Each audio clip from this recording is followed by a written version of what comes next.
father, entrepreneur, washed up hooper, but I'm the founder of Cosign Enterprises, Cosign Magazine, Cosign Media, Cosign Studios, and I recently launched Cosign Foundation. Man, I really wanted to be a psychologist. I love studying people. A psychology teacher told me that's like 8 years of college. Well, I can't do 8 years. Yeah, but she was like, think about other things that give you that same end result without having to go to school that long. Magazines, evolves around, journalism, marketing, and advertising. That all study people's behavior in different ways. You build a community and then just charge the community so you got that recurring revenue. If I got 100 people, I'm charging $497 for it. If you want to be able to build, sustain, and enjoy all this work you've been doing, you got to figure out how the big dogs do it.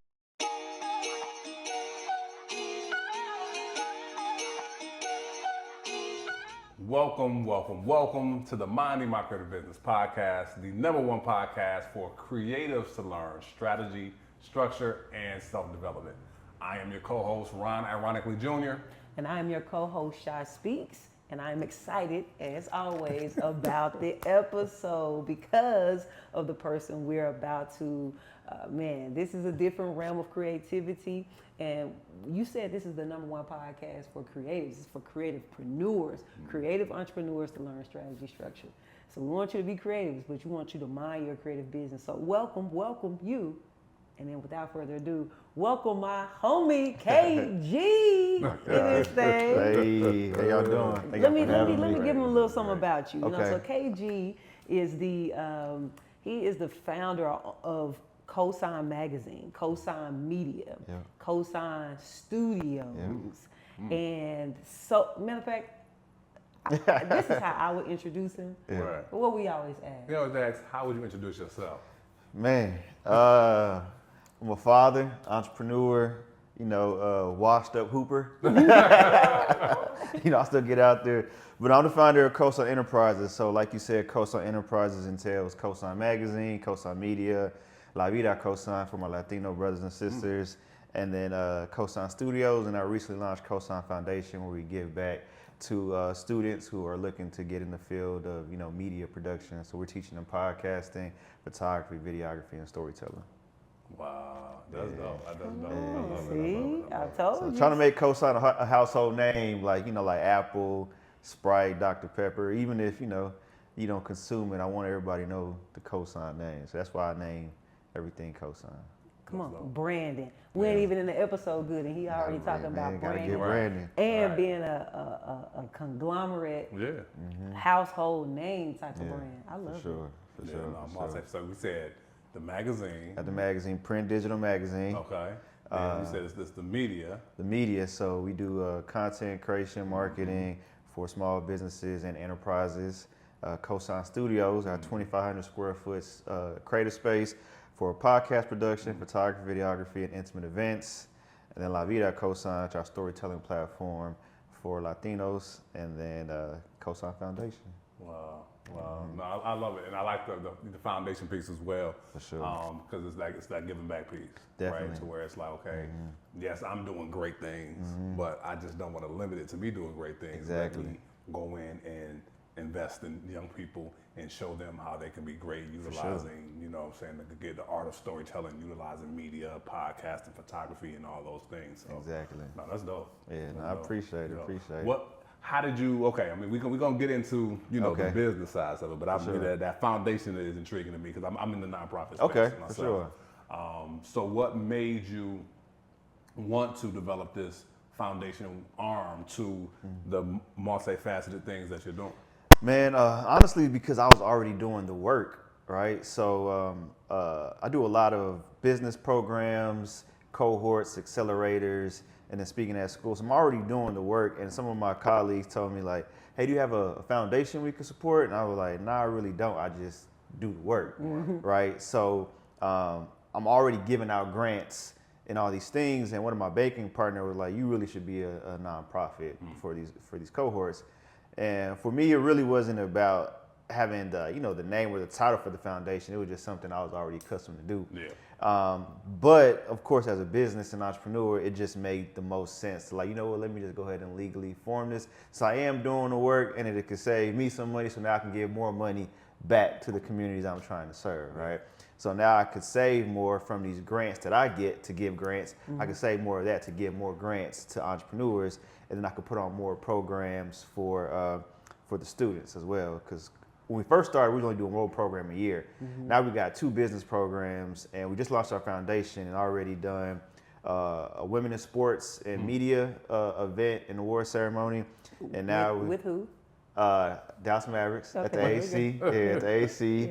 Yeah. And then we've already partnered with 3 other nonprofits to do our Cosign Enterprises Academy this summer for students who are looking to get into podcasting. And already got reached out by high school to come in and teach podcasting. Wow. So yeah, when you do the work, people are going to recognize, man, and you know, it's all God, but definitely, you know, it was my colleagues that kind of pushed me into like, you know, go ahead and make it legal since you're already doing the work. Right. Because some people will want to support, like, I mean, of course, the media, the magazine and the media side is sustaining itself because it has a business model behind it. For But sure. like the work could sustain itself, but then I'm Yeah. like, I have to charge these students to be in these cohorts and these Exactly. workshops.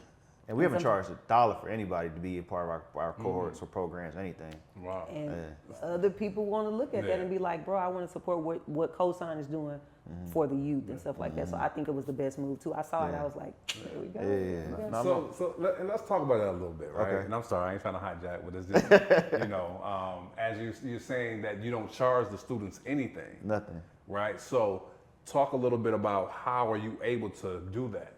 Man, it's honestly a blessing to have such amazing partners that support the for-profit and they see me diving more into the community and like, okay, how can we support these initiatives as well? So for example, our Cosign Enterprises Academy, we're partnering with Behind Every Door, which is a huge nonprofit in the city of Dallas. They recently bought the old Cedar Crest, I believe it was a YMCA. So they bought the entire infrastructure, remodeled, kind of like the Dallas Mavericks sponsored a basketball court. They got a football field, a baseball field, a soccer field.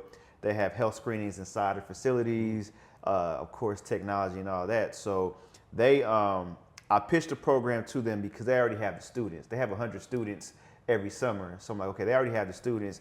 Would their students be interested in what we're doing? And they actually gave us a grant to put it on for an entire week. So that way we can get more equipment. Because the thing about podcasting, as you can see here, it's a lot of equipment, right? And you know, this podcast right now, there's 3 of us. So imagine trying to do a teach podcast for, you know, 100 students. Yeah.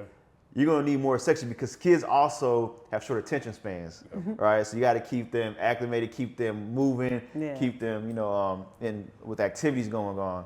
So you know, we have to rent more equipment, bring in more staff, and all that, just to make sure that every kid has, you know, a circuit they could be doing and not just standing around listening, because nobody wants to do that. Right. So, so Behind Every Door has been able to help us, you know, put on these programs so we don't have to charge. And then also there's another nonprofit called Let the Beat Build. They focus on teaching kids music production, utilizing AI technology, et cetera, right? So they heard what we were doing in the podcasting space, and they asked us to partner with them. They're doing a 3-week program for kids at the Latino Cultural Center, and they received a grant for this, and then they're also going to donate some of the portions from that grant to our nonprofit, so that way we can do a 3-week program with them as well. So man, it's really this community that's been able to support us, donate, share their grant funding with us so that we can be able to put on these classes. So it just takes one person to believe in what you're doing in like the nonprofit sector and to be the advocate for you. And then from there, you just continue the good work, and then you'll be able to get more people to support, so you don't have to charge. You know. But I've been blessed and lucky. I know some nonprofits where they have to like put on programs to charge to raise funding, and that's how I thought I was going to have to start off with. But I've just been having support from the jump because of the work we've been doing on the for-profit side. No, that's dope. That's dope. I love that. I love that. Yeah. Okay. So what I thought you were about to ask a minute ago was, how did you decide that you wanted to do a multimedia company? Man. Right. All of this is, even the nonprofit, everything is all from the realm of multimedia. Right. So how did you decide that you wanted to be in the media industry? The world made me do it. Honestly, when I first started, long story short, when I first started all this, man, I really wanted to be a psychologist, right? I love studying people. Like I love, you know, really dissecting what makes people think, why they do what they do, and you know, just their mindset behind everything. But my psychology teacher in high school, my AP psychology teacher, told me that's like 8 years of college. Well, I can't do 8 years. He said, I can't do it. He said like it was some time. Man, it is time. Like, I can't do It is time. You got to be locked in for 8 years. You know what I'm saying? And I'm like, nah, I can't do it. I got other things I'm trying to do. So she was like, instead of just like writing me off, salute to her. I wish I could remember her name, but she was like, think about other things that give you that same end result without having to go to school that long. And I'm like, what could that be? And she's like, what are you into? And I loved magazines. And she was like, okay, magazines, evolves around, journalism, marketing, and advertising. That all studies people's behavior in different ways. So she was like, journalism, you'll be able to interview people, ask them questions. Marketing is, the study of trends, market analysis. Advertising, is getting people to, people to consume something by putting it in front of them and learn their behaviors as well. Yeah. So I'm like, man, okay, I'll dive into that. So I started looking for colleges. There was a college in Dallas called Northwood University. They had an advertising program. I got a partial scholarship there. So when I went there, I was like, okay, I'm gonna do this magazine thing. There was a magazine called Ozone, which was a hip hop magazine based out of, originally in Orlando, based out of Atlanta. I was relentless. I was emailing. I saw I was gonna be in Dallas. I pulled up. Was able to get in contact with somebody. Was able to get an internship there. Then became like a marketing rep. And at that point, I knew I wanted to be in the magazine business, right? Things happen. They only wanted to focus on artists. I'm like, man, there's so many dope people behind the artists, like the producer, the manager, the photographer, et cetera, that I wanted to feature. They didn't want to do that, so I'm like, but I'm gonna start my own thing. So to speed it up, I went to Afghanistan for 2 years as a civilian contractor. I saved up $50K. I came back, used that $50K to launch Cosign, right? So how we go from a magazine to a full multimedia company, technology, even though I don't think print is dead, people want to consume things fast, right? Yeah. So you got to put it online fast. You got to put it on social media fast. And then also, I'm a business owner, so I got to look at it as well too. If somebody approaches me to advertise in their magazine, right? The magazine, 1,000 people might see it, the physical magazine, but how many people are going to see it online, email, social media, YouTube? I can reach millions of people, right? Right. So I'm like, man, how can I really charge somebody, 1,000, 5,000 to be seen by, a small amount of people, right? I got to couple that with something. So I realized, okay, I could couple it with online social events to have a larger reach, make me feel more comfortable charging you what I'm charging you to, advertise your business. And now I have a sustainable business model and I can keep up with the times. So that's what made me grow into, a multimedia company. And then the studio came along because I'm like, okay, I need somewhere to be consistent and to house what we're producing and also to bring clients in. So essentially the world and then the demand is what made us have to pivot and grow into a larger, media entity. Wow. So that wasn't a part of your thoughts or strategy initially, because you was like, initially, I'm just doing this print. Like, initially, I learned to print. That's all I want to do initially, man. Like I was following Vice magazine. Okay. So Vice started off as a magazine, and then they grew into the documentaries. I love documentaries. So when we first started Cosign, I was probably like 6 months in. We're going to do a documentary. Right. Like that, and I did a documentary. I mean, I ain't really have no story, but my story at the time was why I wanted to start Cosign, what it's like to build a magazine from scratch and really take the city of Dallas by storm.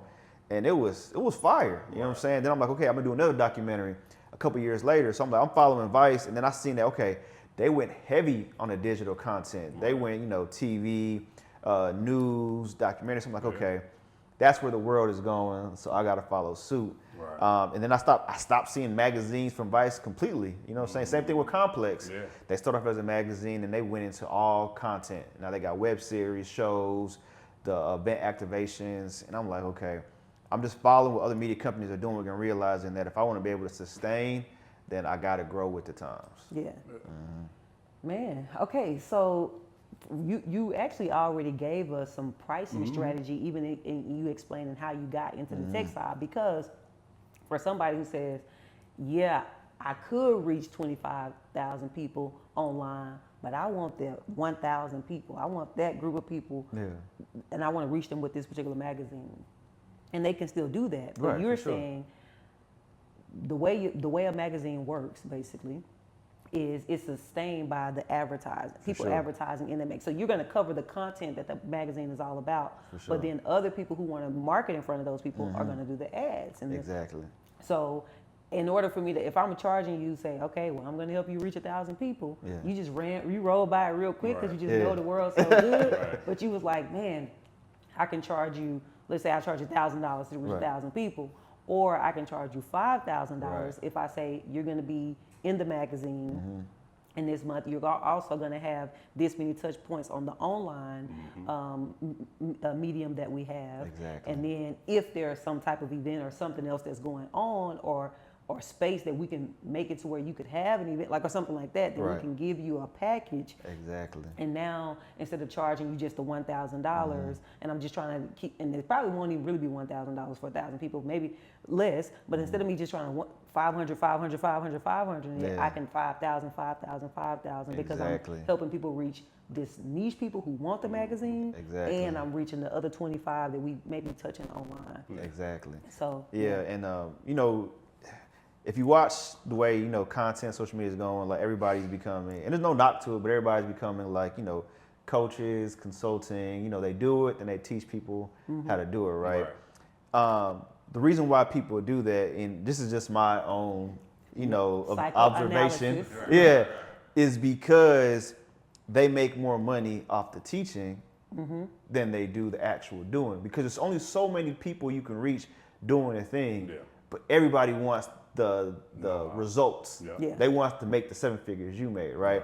So I say all that because when you look at, you know, the trying to price everything, you can 500 yourself to death and it still doesn't add up to anything, right? Yeah. Like, even if I get 10 people at 500, how much work does that take Yeah. to make $5,000 when Yeah. I can do that same work and make $5,000 off one person, Yeah. Right. right? But you gotta have the value behind it. You just can't be robbing people 5,000 and giving Right. them $500 worth of work, right? So you got to give them $5,000 worth of value, and then, you know, from there I'm like, okay, once you master that, now I'm like, all right, what else can I add? Because okay, if I have a goal of hitting 7 figures, 5,000 still is a lot of people, Yeah. right? Yeah. I need a So- whole bunch of 5,000. Yeah. So how can I take that 5,000 to, you know, 15, 20, 25, or 50, right? Right. It's either you do more events, right?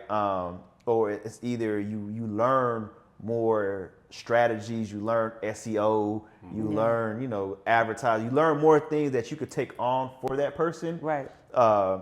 You learn retainers. Okay, like, okay, instead of you doing this once an issue, Yeah. how can I do this for you every month? Yeah. Right, and just put them on a retainer.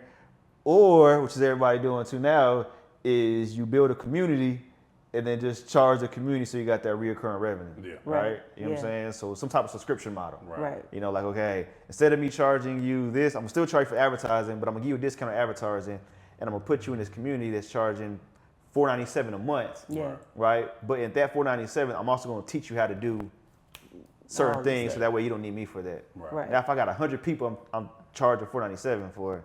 Yeah. You know, Yeah. Yeah. So I haven't reached that level yet, but Okay. Yeah, just that's to when show you you, Yeah, yeah. you know what I'm saying, how you pivot as a creative entrepreneur, because yeah, you do it for the love and for the credit, but if you want to be able to build, sustain, and enjoy all this work you've been doing, Right. you got to figure out how the big dogs do it. All right. And one thing that I heard you say, even with what how you went from the magazine to the content space, is you didn't change what it was. You just changed the distribution. Exactly. Right. So it's like I'm still doing what I do, Exactly. but I'm just changing how I distribute it. Exactly. And that's what I see in the coach space as well. Where it's Exactly. like, okay, I have my framework, right? And I'm going to give you my framework, whether it's through a book, that's Yeah. one way. I'm going to give it through a masterclass, that's another way. I'm going Exactly. to give it through maybe one-on-one coaching, that's another way, Right. but it's still the same framework. Still The the same framework don't framework. change. Doesn't So that's change. what I'm hearing you say is like, Yeah. no, what we do don't change. I'm doesn't just change. changing the distribution channel on how I give it. And by doing that, now I'm able to charge more, or now I'm Exactly. able to add other value to it, but it's still the core essence of Cosign. Exactly. And honestly, one of my clients actually put me on because what happened was somebody paid for an advertorial. An advertorial is basically an advertising, but it's an interview, right? So they're paying for an interview, but it's not advertising, because advertising is just, here's my product, this is how Right. much it is, the website. So they're paying me to sit down, talk to them, and then just make it like a paid feature, right? Right. So during this advertorial, they didn't have any photo shoots, anything. So I had to create all that for them. And then they were like, you should just do this for other people since you're already doing it. I'm like, I didn't think about that. You know what I'm saying? I'm already designing the magazines, I'm designing layouts, I'm designing their ads, I'm doing their photo shoots. So now it's like I can just do like the full service, you know, branding. Well, not me, but you know, the team can. Right, You know, right, so it's like, okay, so that's another offering. Where people go wrong is like they chase the new shiny thing. Like everything I do still evolves around media, marketing, advertising. Nothing has pivoted from there. Right. You know, the studio is still media, the magazine, the events, it all aligns right now. If I go off and be like, okay, now I got supplements. Yeah, now it's like, you know, where that connected. Yeah. Right. I mean, the way I could try to connect it is, okay, this is a supplement to make creative entrepreneurs think, Right. you know, it'll be a reach. Right. But, you know, it's like, nah, focus on this land until you get where you want to be. And then, of course, that's when then you can, you know, dive off and do other passion projects, man. But I'm still trying to chase, you know, this goal of being up there with the Forbes, with the Vice. I wasn't gonna say Revolt, but I don't really know how Revolt is. We're right now. Right. You know, I know they not rebranded, but I know they got a new parent company that I seen they just announced. So they're doing this whole multimedia relaunch. So you know, I'm interested to see how that goes. Right. So, but yeah, I just I try to keep my ears to other media companies. So see what's going on. Yeah, Stay up to pace with what we call industry standard. Sometimes people think you're looking around at what other people are doing because you're trying to copy what they're doing. No, I need to know what industry standard is. Exactly. So because there's industry standard in everything, like you know, even in clothes, tires. Yeah. It's like this stuff is not up to quality of what the industry is doing right now. I want to give one gem too, real quick. My bad. Yeah. And I want to say this because this is something I recently learned, and I lost so many years because I wasn't doing this, right? Yeah. So as you know, this is, you know, a podcast for creative entrepreneurs, right? We spend a lot of time investing in ourselves, you know, traveling, meeting new people, right? What I realized, we have to go. Just being outside doesn't mean that it's the right outside, right? And what I mean by that is, okay, I'm a media company for entrepreneurs, creatives, and executives, right? I'm sure there's some entrepreneurs that go to like BET weekend, but that's not where my thing is, right? So like, and I'm saying this because I was torn between going to BET weekend next month or this black media conference in Detroit. Right. Okay. Yeah, it's in Detroit. So I was like, man, I want to go to BT Experience. I'm like, you want to go to BT Experience, spend money. You may find some artists and some athletes to interview, but are these artists and athletes, do they have businesses too, so it aligns with what you're doing? If not, then you should be going to, you know, the conference where they're teaching you how, not teaching you, but the advertisers are there. Yeah. The technology for media is there. You know what I'm saying? So it's a better investment because it's a better return because you're going there specifically for your business and for your brand and for your trying to be, not just for the look, just to say you are outside. And I know a lot of people do that, like, I got to be at Art Basel weekend. I need to be here. I need to be there. Yes, but what's the goal? What's the return of going there? Like, do you have 10 people you want to make sure you connect with while you're there, or are you just going out there hoping that you connect with somebody? I just want to share that because it's been on my mind. No, that's good. So, that's a gem. No, it really is because, you know, that's when we talk about investing in ourselves. We can make ourselves feel like we're investing in ourselves, but we're really just hanging out, kicking it. You just really there kicking it. Like, nah, it was a business trip. No, you just want. You just want to be at BT weekend. Now if you just want to go, then go ahead and go. Yeah. But don't make yourself feel like it's going to yield the same return, because every investment should yield a return on the other side of it. And so what you're talking about is an actual return. Yes. So I love that. Now, one of the things that you guys were saying, and I want to make it clear for people who are watching this, your creative entrepreneurs are saying you can actually move from print to online to other multimedia outlets, events and all that, and you're just staying in the same thing. It's still the same thing. But I have to be clear, the infrastructure got to change, right? Yeah. To produce the magazine is one layer of operations. For sure. Is one layer of admin. You got to design it, put it together, print it, package it. whoever my subscribers are, we're getting it out to them. Oh yeah. Now when I'm moving over to online, the volume of output may change. It's the same content. People saying, I'm gonna be doing the same thing, I'm just gonna be doing it online. Yeah, but you're gonna have to make sure there's a difference. So tell me the difference in between, like, from a structure standpoint. And by structure, I don't mean like LLC though. I mean like the infrastructure, the back end, the admin, the operations between a magazine, like the print side, and then like the online world. What's the difference there that they have? Man, I ain't gonna lie, they're both a lot of work, but with the online is more demanding, right? And the reason why I say that is because people have short attention spans, right? For example, I could feature y'all on the website and social media today, all right? Y'all gonna post it, y'all gonna share it, and then 24 hours, you're on to the next thing. Exactly. You know what I'm saying? Yeah. You're on to the next thing. So it's like, so that means I have to grab attention every day. Wow. Right? Online.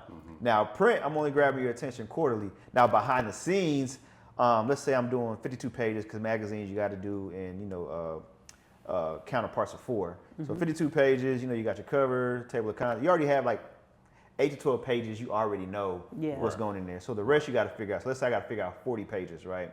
So okay, that could be ads, that could be maybe like 4 to 6 features, and that could be, some thought pieces, right?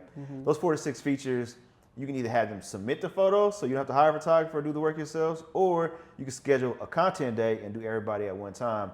And then essentially you just got to make sure you have a team who's going to write it, edit it, and then use somebody to do layout. So you can spend less time putting a magazine together. It's a little more work, but it's less time, opposed to online, to where it's every day. So not just posting every day, you got to source the content every day, right? And then you got to make sure it's edited every day. Then you got to follow up people every day. Because for example, if I'm out reaching out to somebody doing an online feature, I got to follow, hey, did you send me the photo? Oh, I still need your socials. I need your website.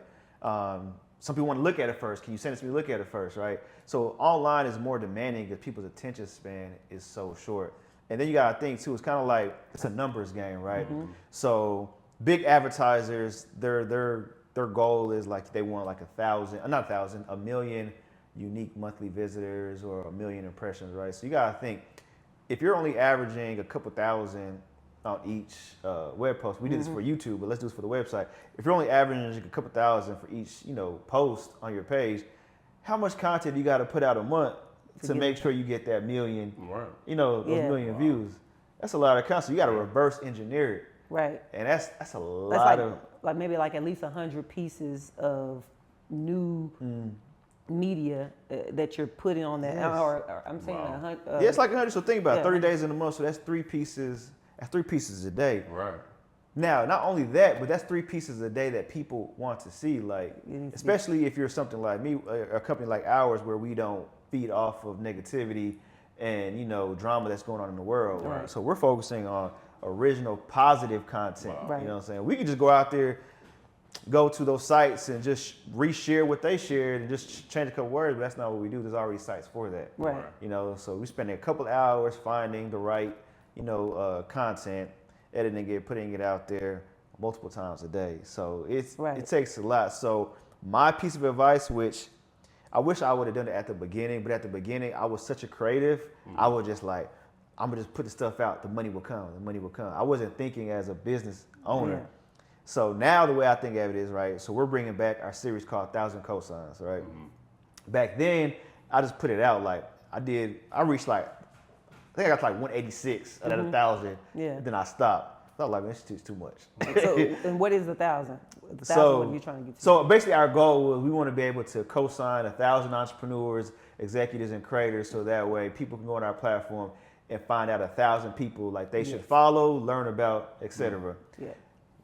Now, if you look at it, we kind of did 1,000 because our last question was list 5 to 10 people you co-sign. So everybody gave us 10, then that's 1,000. But they gave us 5. But I'm like, nah, I want to do 1,000 people, right? But now how I'm shaping things as a creative entrepreneur is like, okay, if I know, right now I'm in Dallas. If I know if I'm in Dallas, and let's say I can get 100 interviews, Dallas alone, what brand would align with highlighting small business owners, right? So I'm like, okay, that could be It could be a bank, right? That's 100 new accounts, or possible loans, possible line of credits, credit cards, or it could be a car dealership, because that's 100 possible leads for people who are ready to buy within the next 6 to 9 months to purchase a car. So I'm like, okay, now that I know this, let me package this and pitch to a brand partner. So like, hey, we love to have you be, our brand partner in 1,000 cosigns, where let's say, Cadillac is driving culture and entrepreneurship with 1,000 cosigns. Right. Together we're going to cosign 1,000 Dallas entrepreneurs.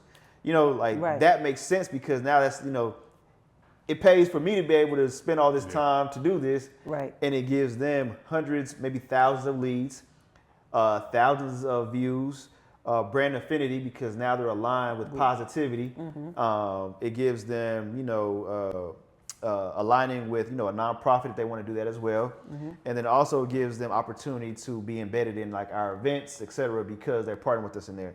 So as a creative entrepreneur, we got to think with both sides. Like, okay, we want to create this, but we don't always have to bootstrap everything, right? You want to know the one thing that's holding most creative entrepreneurs back? It's not the talent. It's not even the vision. It's the lack of capital. Every day I watch brilliant creatives miss life-changing opportunities simply because they can't access business funding. Traditional banks, they really don't understand creative business like that. And most lenders, well, they don't care. But guess what? That ends today with the Minding My Creative Business partnership with Credit Savant. You can access up to $150,000 in business credit. You heard correct. Up to $150,000 in business credit. They have 0% interest options with 30 plus funding programs designed for creatives just like you. So what I need you to do is visit creditsavant.io now. Tell them MMCB sent you. How we gonna fund this? How we gonna fund it? And I'm so happy you said that, because some people totally believe in the bootstrapping of it all, because they like slow and steady wins the race. But that's okay for them, because based on what their creative vision is. If you're creating, you're coming up with a vision that involves 1,000 people, that's just 1,000 entrepreneurs. A team of shooters that's got to do it. The print got to be written. The write-up got to be written. Somebody got to upload the stuff. Then some of them going to have. So many of them may have like to be the cover of the issue. Just organized project manager and all. So this is involving like probably thousands of people. So how do I make this make sense? And I think that at that point, when the vision is expanded so much, I think you do have to start thinking beyond the bootstrap. If you bootstrap it, it may take you longer, but also you created something cool for Cadillac that they wouldn't have created for themselves. Their marketing team would have had to sit up and come up with that, but they didn't have to come up with it. You pitch it to them, for example, and now their team is like, oh, this fits with what we were trying to do this year. And it would cost them a lot more to do it for themselves than what it costs us to do it. You can let's say you cut a $20,000 check. Your marketing person's salary is $100,000, right? And now you're getting, you're working with a local brand, you're helping entrepreneurship, and you're getting PR. Like, you can't pay $20,000 for good PR like what you're going to get working with us, right? So it's better off partnering with, somebody that has the track record to make this happen, So let me, because you had mentioned something. You said initially when I first started, I was thinking with my creative mind. Yeah, man. And then I had to transition and think from my entrepreneur mind. I had to. How far in the game did that happen for you? Too late. Too late, man. And I know that everybody has their own journey, but and I try not to be hard on myself and think about. I know people that started 3-4 years ago and they're further along than me, but it's like, man, I also got to give myself grace. I had a lot on my plate. You know what I'm saying? Like, I had a family. Like, I've had a family since I was young. You know what I'm saying? So I'm taking care of a lot of people, like big grown man responsibilities. Like, people don't have it. A lot of people are just single out here just doing it, just figuring it out. But anyways, to answer your question, man, it took me like 4 to 5 years because I was working a full-time job the first 5 years, and technology, like AI technology in media, was still very much so kind of still on print. So I just thought I had time. You know what I'm saying? The blogger era was taking off, but I was like, I still got time. And then I realized what other people in other markets were charging for what I was doing. And I'm like, I'm shortcutting myself, man. Yeah.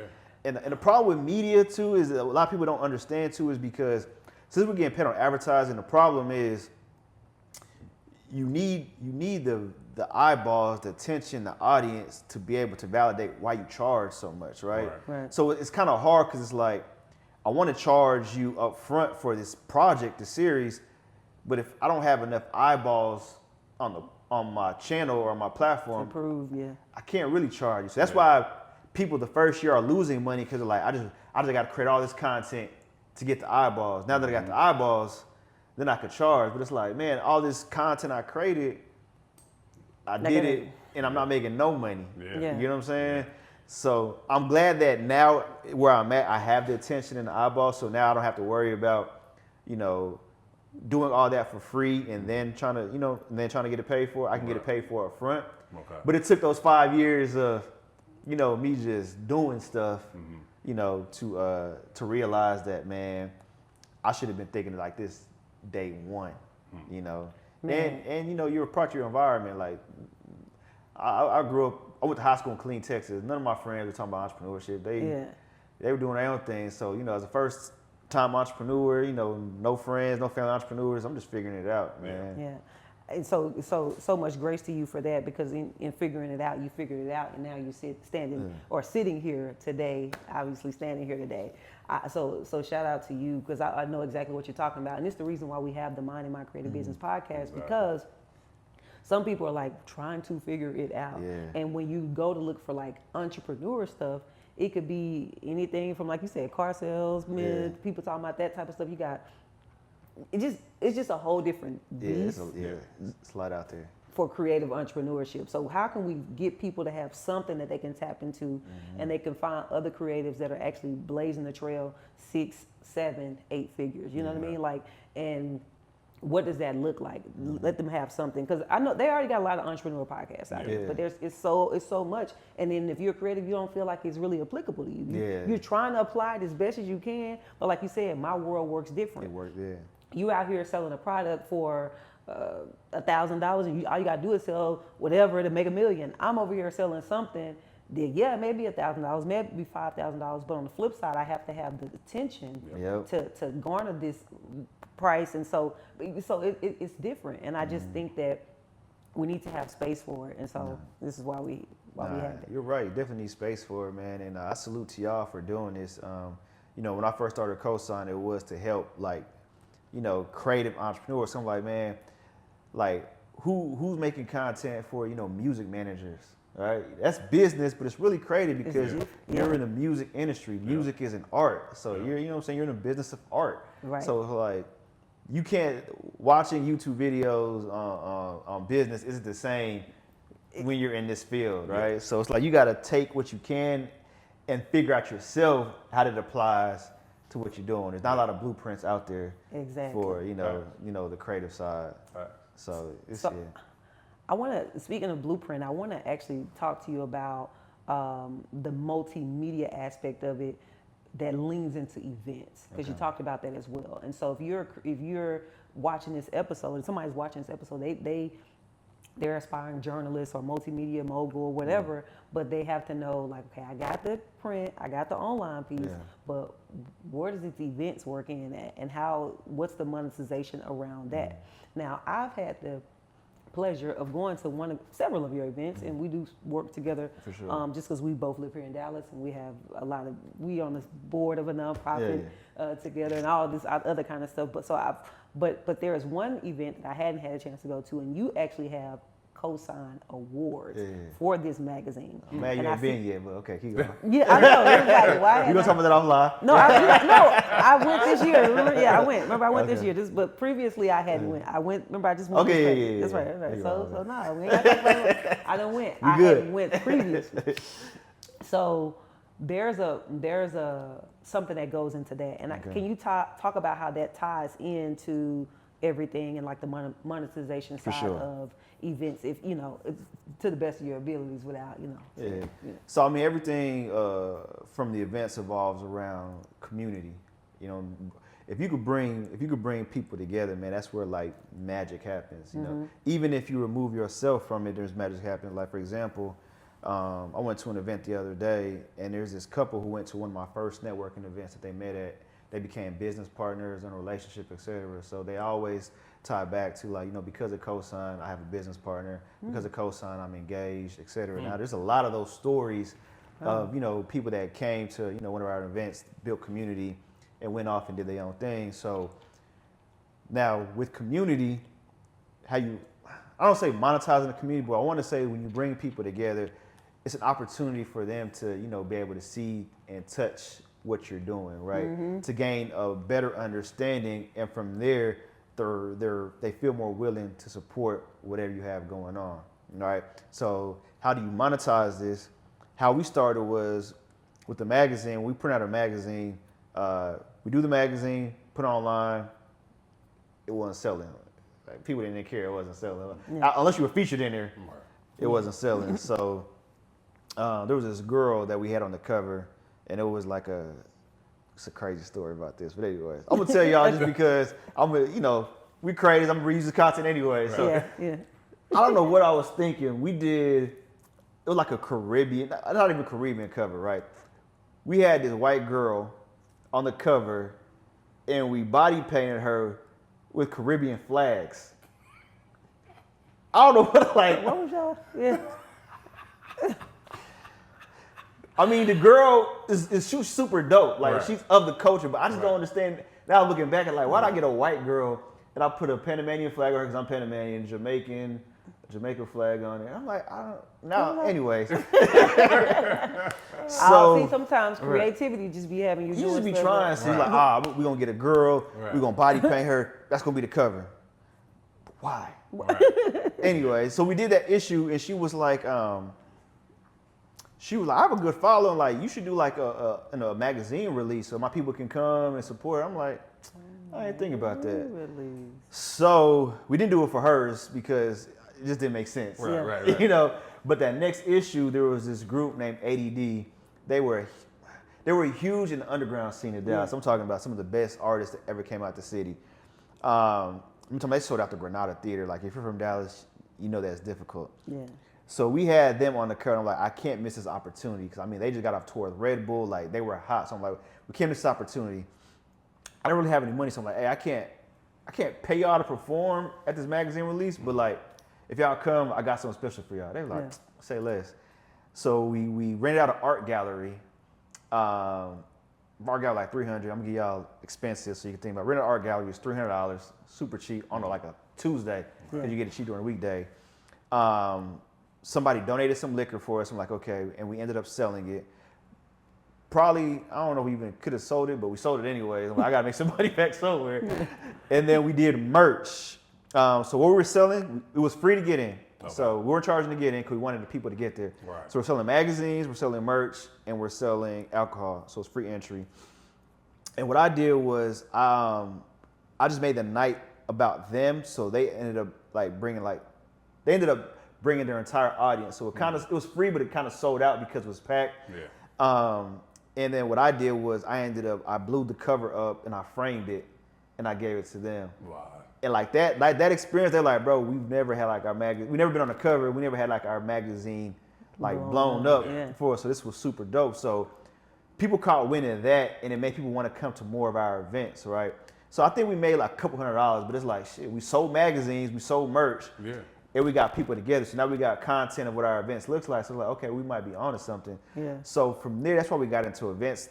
And the events was just basically like a lead generator to sell more product, to sell more magazines. Mm-hmm. But from there, we ended up building a community because now we're mixing, artists with painters, with people who have startup companies, with photographers. Yeah. So now there's a space for people to come, collaborate, connect, be seen, have a good time. Nobody's fighting. People having listen to good music, and are being celebrated because there's a magazine that's for them in the city. Yeah. So that changed everything for us. And then of course over time, you know, you mature, your brand matures, you grow up and you develop a new sense. Like that was great for at that time. Yeah. Because a couple $100 was cool. Yeah. Yeah. But I started to realize the business side, I started doing artist showcases. And I'm like, I'm putting all this work in, my team put all this work in every month to make $1,000. I can't sustain like this. Yeah. Right? So I'm like, you know what, I had to go back and think about it. And what I realized was I love the art of music, right? But I'm not built for the music business. Yeah. You know what I'm saying? Like, I didn't feel comfortable too charging artists to try to be in the magazine because like, I'm not gonna call you a starving artist, but you're on the come up. You're on the come up, you're You know what I'm emerging. saying? And Like, stuff like that. I gotta charge brands and then just feature y'all for free. So when I started charging brands, I realized that, man, there's a lot more money over there. So what do they want to see more of? And they wanted more events. So that's why we went from, you know, magazine releases to artist showcases to networking mixers, then to the gala, the Cosine Award, which you talked about, which brings together over 500 entrepreneurs, creators together to, you know, celebrate, you know, excellence, and for making it through the year in their business, right? Yeah. You know, they're change makers, they're change agents, and, you know, we want to celebrate them, which happens to be like one of our biggest, you know, revenue drivers now is that one event every year. Okay. Wow. So revenue driver. Okay. So give me some general numbers about how we make, you have a magazine or you have some kind of media outlet, and this media outlet, and maybe they don't do a gala, but maybe they do some other type of event, Yeah. and they want to monetize this thing because we know we can. The revenue is coming from the ticket sales? Is the revenue coming from vendors? Is the revenue coming from sponsors? Is the revenue coming from where? Yeah, I mean, all of the above. And what I would say is figure out your niche, right? So like we focus on, you know, entrepreneurs, executives, and creators. So that's our niche. So a gala kind of makes sense because it gives them opportunity to dress up, you know, saying for a good cause, and you know, it kind of replicates like a Billboard Awards or something like that, but for entrepreneurs, or you know, what's the other one? What's the big one for actors and all that? Oh yeah. Or music, yeah, like a Grammy or something like that. Grammys, yeah. Grammy for entrepreneurs, right? So depending on what your niche is, give me a niche and I can kind of drive in. Like if you are, maybe they're in culinary or Okay. something. Okay, cool. So I mean, the first thing comes is a food festival, Yeah. right? So, you know, if you're in culinary, then maybe do a food festival. So you got vendors, you can charge them to come up. You can charge food trucks to set up. Yeah. Entertainment. So you have tickets. You can sell merch from there, and then sponsorships to put it all together. Sponsorships that align with culinary. So that's gonna be like different drink beverages. That could be culinary products. Whoever's like the main like knife supplier or plate suppliers. But one thing I would say is when you're doing events as a creative or entrepreneur, et cetera, you want your ticket sales to pay for the events. Right. People really try to rely on like sponsorships to pay for the events, and that's kind of where you mess up. You want the ticket sales because that means you've built an event that can sustain by itself, and that Right. you have a community and audience that want to be there. And then your sponsorships, that's your profit. Yes, the sugar. You know what I'm saying? That's the Okay. sugar on top. So ticket sales, and I would say like vendors, that pays for your event. So if your event is $30,000, your ticket sales and vendors should be able to cover that $30,000 ticket fee. The only way it shouldn't is if like it's a free event, and then maybe get like the city involved for something free. Like you want to do a free event at that magnitude, you want to bring somebody in a larger scale involved to help you cover those costs. Right. So we have a $100 ticket for this event that they're having. We need about 300 people. Yeah. So we can cover $30,000, and $30,000 is to cover the expenses, right? Cover the expenses, yeah. So then any sponsor you get over that, that's profit for, you know, all the work you guys put in and to help you invest into the next year's event. So, all right. So we have all of the ticketing, the vendor side, but then the sponsors. Are we looking to package this at $1,000 in sponsorships, $5,000, $10,000, $20? What are we looking for in sponsors? I mean, honestly, it depends where you're at in Yeah. business and with your event, right? Like, is your platform, is this a new event? Mm-hmm. Even if it's a new event, like how large is your platform? How large is the audience that's coming to attend? Are there any key people that's coming to support the event that may give that brand, you know, a lot more awareness? What else is there? What other opportunities are you providing them outside of just like, you know, coming to sit up, right? So that's how I will kind of like package the pricing of it, and I would also kind of align it with the idea of the amount of revenue I want to make, right? So for example, if I want to make 100,000 from one event, there's no way I could $1,000 sponsor these things. You know what I'm saying? You know, it would probably start off at like 10,000, right? 5,000 would be more so just like if you wanted a table or something, right? So you want to base the sponsorship prices based off of the revenue of the event and then also the value they're getting from it, right? So I was watching the video from Morgan McBlavity, and she was saying like now she's trying to now they get like $1 million sponsorships from Afrotech, because Afrotech is one like I think it's the second largest black gathering, right? So $1 million makes sense, right? And she was saying like, oh, I remember we doing $50,000 sponsorship. I'm like, man, I'll take a $50,000 sponsorship. You know, but at $50,000 they were having like 3,500 people there, right?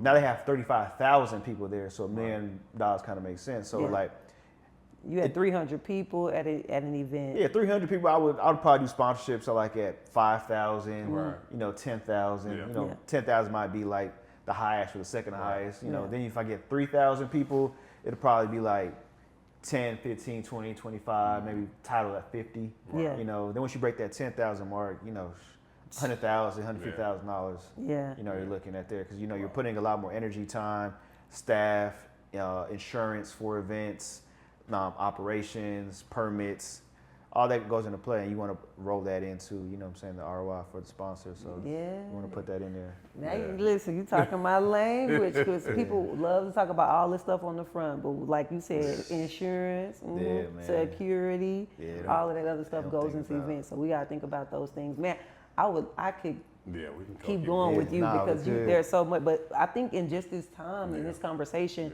you've been able to give us how to monetize and how does that work for the person who's looking to be in a media company, how to get started, or if they're looking to grow to the next level and they're watching. So I'm already a creative. I got a little online platform, but what's next for me? The next for you, it may be the event side, you know. What's next for you may be the actual studio side. And we didn't talk a lot about the studio, so that means we probably gonna have you to come back on to talk about the studio side and probably more about the foundation, because like I know that's a newer endeavor for you.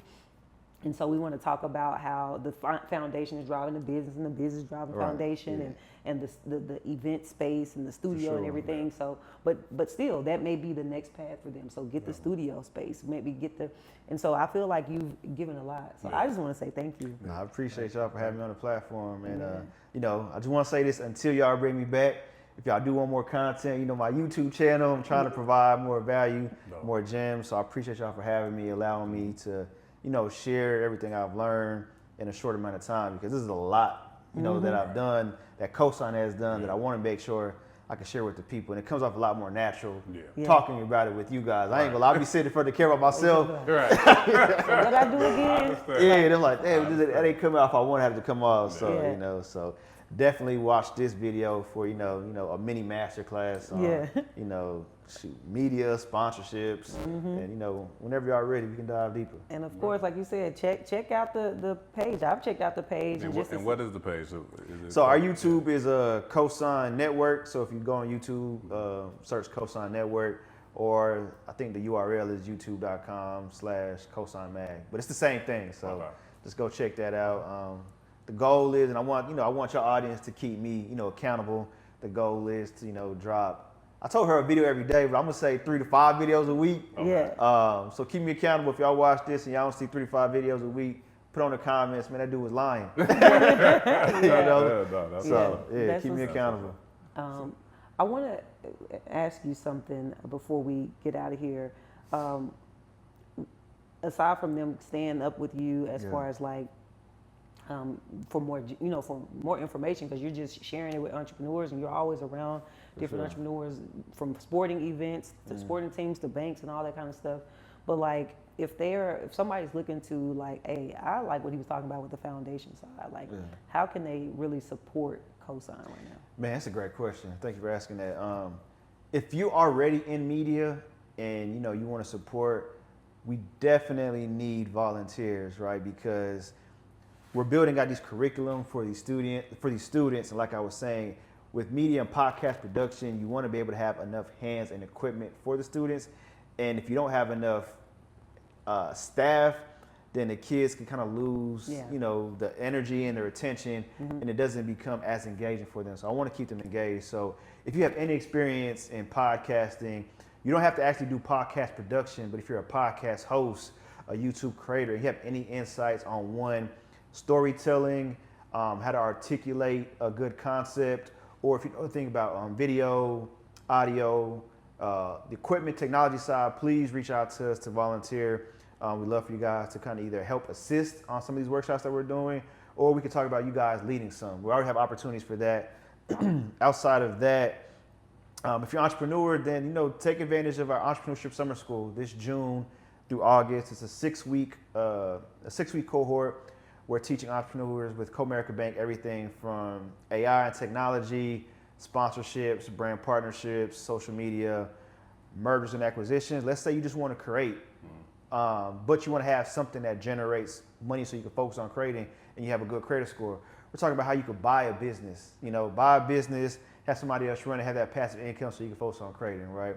So that's like buying boring businesses, whether it's, you know, laundromats, you know, car washes, accounting firms. Like we have people who talk about mergers and acquisitions. So that's always good to learn as well. So, you know, you can support by attending those, or you can support by volunteering, you know, for the Cosign Creates Academy. We'd love to have you.